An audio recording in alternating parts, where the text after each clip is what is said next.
Hi అండి. Chicken curry అండి.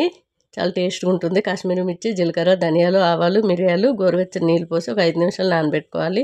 Stove మీద కళాయి పెట్టుకొని గానుగ నుంచి తీసుకొచ్చిన కొబ్బరి నూనె వేసుకోవాలి. చాలా టేస్ట్‌గా ఉంటుంది. ఉల్లిపాయ ముక్కలు కాస్త పసుపు వేసి బాగా వేపుకోవాలి. వేగిన తర్వాత మనం 1 అవర్ పాటు మనం రాళ్ళుప్పేసి నానబెట్టుకొని చికెన్ తీసి వండుకున్నట్లయితే చాలా టేస్ట్‌గా పీస్ అనేది మెత్తగా ఉంటుంది. అలా నానబెట్టిన చికెన్ వేసుకున్నాను. మిక్సీ గిన్నెలో ఈ నానబెట్టుకున్నవన్నీ వేసేసుకొని అల్లం వెల్లుల్లి వేసుకొని చక్కగా మెత్తగా పేస్ట్ చేసుకోవాలి. చికెన్లో ఉన్న వాటర్ అంతా కూడా ఇంకిపోయిన తర్వాత ఒక చిన్న టమాటో సన్నగా తరిగేసుకోవాలి. ఈ మిక్సీ పట్టుకున్న పేస్ట్ అంతా వేసేసుకొని కొద్దిగా రాళ్ళుప్పేసి మనము ఏదైనా బరువు పైన పెట్టి ఉడికించుకున్నట్లయితే త్వరగా ఉడికిపోతుంది. కొత్తిమీర పుదీనా వేసుకున్నాను. కాస్త వాటరు చికెన్ ములిగే వరకు వేసుకొని చక్కగా ఒక 20 నిమిషాలు బరువు పెట్టి ఉడికించుకుంటే త్వరగా ఉడికిపోతుంది. లాస్ట్లో కొత్తిమీర పుదీనా వేసుకొని చాలా టేస్ట్గా. హాయ్ అండి. చికెన్ కర్రీకి అండి కాశ్మీరీ మిర్చి ఒక 3, జీలకర్ర, ధనియాలు, ఆవాలు, మిరియాలు కొద్దిగా వేడి నీళ్ళు పోసి నానబెట్టుకోవాలి. చాలా టేస్ట్గా ఉంటుందండి. స్టవ్ మీద కళాయి పెట్టుకొని కొబ్బరి నూనె గానుగ నుంచి తెచ్చింది వేసుకోవాలి. చాలా టేస్ట్గా ఉంటుంది. మీరు నెయ్యి, పాలమిగడ యూజ్ చేయనప్పుడు కొబ్బరి నూనెతో వంటలు చేసుకుంటే బరువు అనేది పెరగరండి ఎప్పటికీ కూడా.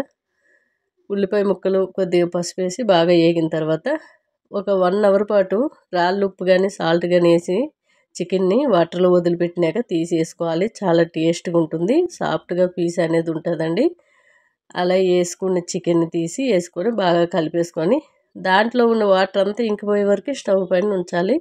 ఈ నానబెట్టుకున్న ధనియాలు, ఆవాలు, జీలకర్ర మెత్తగా పేస్ట్ చేసుకోవాలి. చికెన్లో వాటర్ మొత్తం ఇంకిపోయే వరకు కూడా వేపుకోవాలి. తర్వాత సన్నంగా తరిగి పెట్టుకున్న ఒక టమాటో, ఈ రుబ్బిన పేస్టు వేసేసి మీరు చికెన్ ములిగే వరకు వాటర్ పోసుకుంటే చక్కగా ఉడికిపోతుంది. కొద్దిగా రాళ్ళుప్పు వేసుకున్నాను. బాగా కలిపేసుకొని మూత పెట్టి కొత్తిమీర పుదీనా వేసుకోవాలి. మూత పెట్టి చక్కగా ఏదైనా బరువు పెట్టినట్లయితే త్వరగా మనకి ఉడికిపోతుంది. ఒక 20 నిమిషాలు మీడియంలో స్టవ్ పెట్టి నేనైతే చిన్న రోల్ ఉండే వెయిట్ కోసం పెట్టాను. ఆ బరువు పెట్టిన వల్ల మనకు గాలి అనేది బయటికి వెళ్ళగా త్వరగా ఉడికిపోతుందండి. కింద దించిన తర్వాత కాస్త కొత్తిమీర పుదీనా వేసుకొని రైస్ అయినా, రోటీ అయినా, రాగి ముద్ద పైన కానీ చాలా టేస్ట్గా ఉంటుంది. హాయ్ అండి. ఎక్సలెంట్ ఎయిర్ గ్రోత్ ఎరాయిలు, షాంపూ పౌడర్, సున్నిపిండి అండి. 3 కూడా న్యాచురల్ అండి. చాలా చక్కటి రిజల్ట్ ఉన్నాయి. సున్నిపిండి అయితే పింపుల్స్, మచ్చలు తీసేయడమే కాకుండా స్కిన్ వైట్గా అవుతుంది. ఇది వాడేటప్పుడు సున్నిపిండి వాడేటప్పుడు మీరు సోప్ అనేది అసలు యూజ్ చేయకూడదు. సున్నిపిండి వాడిన రోజులు వాడుకొని తర్వాత మీకు నచ్చకపోతే మళ్ళీ సోప్కి వెళ్ళిపోవచ్చు. చాలా చక్కటి రిజల్ట్ అయితే ఉంది. మనకి పింపుల్స్, మచ్చలు తీసేయడమే కాకుండా ప్యాక్లకు కూడా వేసుకోవచ్చు ఫేస్కి. లేదనుకుంటే కొద్దిగా వాటర్ పోసి బాడీ అంతా రబ్ చేసి రుద్దుకోవచ్చు. మనకి సున్నిపిండి అంటేనే వాటర్ పోసి రబ్ చేసి రుద్దుకోవడానికి బాగుంటుంది. చాలా చక్కటి రిజల్ట్ ఉంటుంది. ఇది షాంపూ పౌడర్ అండి. అందరూ కూడా ఎక్కువగా ఆయిల్, షాంపూ పౌడర్, సున్నిపిండి 3 కూడా బుక్ చేసుకుంటున్నారు. చాలా చక్కటి రిజల్ట్ ఉంది. నైట్ టైం ఆయిల్ 5 నుంచి 10 నిమిషాలు మసాజ్ చేసుకొని మార్నింగ్ ఒక కప్పులో షాంపూ పౌడర్ వేసుకొని 2 స్పూన్లు కానీ 3 స్పూన్లు కానీ చక్కగా వాటర్ పోసి కలుపుకొని ప్యాక్లాగా వేసుకొని రఫ్ చేసి రుద్దుకోవాలి. హాయ్ అండి. Excellent hair growth hair oil, shampoo powder, సున్నిపిండి అండి. మనం సున్నిపిండి, షాంపూ పౌడర్, హెయిర్ ఆయిల్ ఇవన్నీ కూడా ఎలా యూజ్ చేయాలనేది వీడియోలు అంటూ పెట్టాను. చాలా వీడియోలు ఉన్నాయి. మీరు కావాలంటే ఛానల్లోకి వెళ్ళి చూడొచ్చు. మనకి సున్నిపిండి ఎలా యూజ్ చేసుకోవాలంటే మొత్తం ఫేస్ ప్యాక్లాగా వేసుకోవచ్చు. లేదనుకుంటే కొంచెం వాటర్ పోసుకొని ఒళ్ళంతా కూడా రఫ్ చేసి రుద్దుకోవచ్చు. చక్కటి రిజల్ట్ అయితే ఉంది సున్నిపిండి. మనం 1 ఇయర్ దాటిన పిల్లల నుంచి పెద్దవాళ్ళు ఎవరైనా యూజ్ చేయొచ్చు. 1 ఇయర్ లోపు అయితే యూజ్ చేయకూడదండి. వాళ్ళ స్కిన్ చాలా సెన్సిటివ్ కాబట్టి మనది కొంచెం రఫ్ ఉంటుంది. అందుకనే ఈ సున్నిపిండి పనికిరాదు.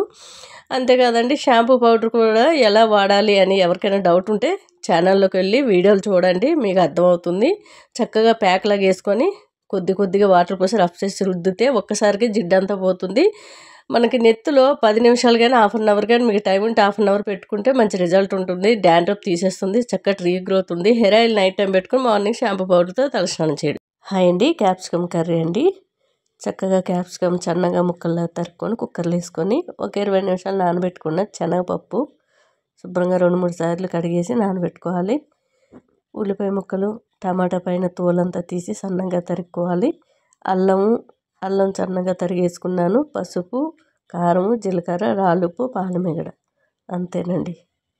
చాలా టేస్ట్గా ఉంటుంది. చపాతీ అయినా బాగుంటుంది, రైస్ అయినా బాగుంటుంది. కొద్దిగా ఒక స్పూన్ అంత వాటర్ యాడ్ చేసుకుంటే మనకి అడుగు అనేది మాడకుండా ఉంటుంది. హైలో పెట్టి 2 విజిల్ వస్తే సరిపోతుంది. చక్కగా కుక్ అయిపోతుంది. కింద దించుకున్న తర్వాత కుక్కర్ చల్లగా అయిన తర్వాత మూత ఓపెన్ చేసి బాగా కలిపేసుకొని కాస్త కొత్తిమీర యాడ్ చేసుకుంటే టేస్టీ శనగపప్పు క్యాప్సికమ్ కర్రీ అండి. చపాతీలోకి అయితే చాలా చాలా బాగుంటుంది. రైస్ అయినా బాగుంటుంది. నేను చపాతీ రైస్ చేశాను. టేస్ట్ అయితే ఇంకా వేరే లెవెల్ అండి, అంత బాగుంది.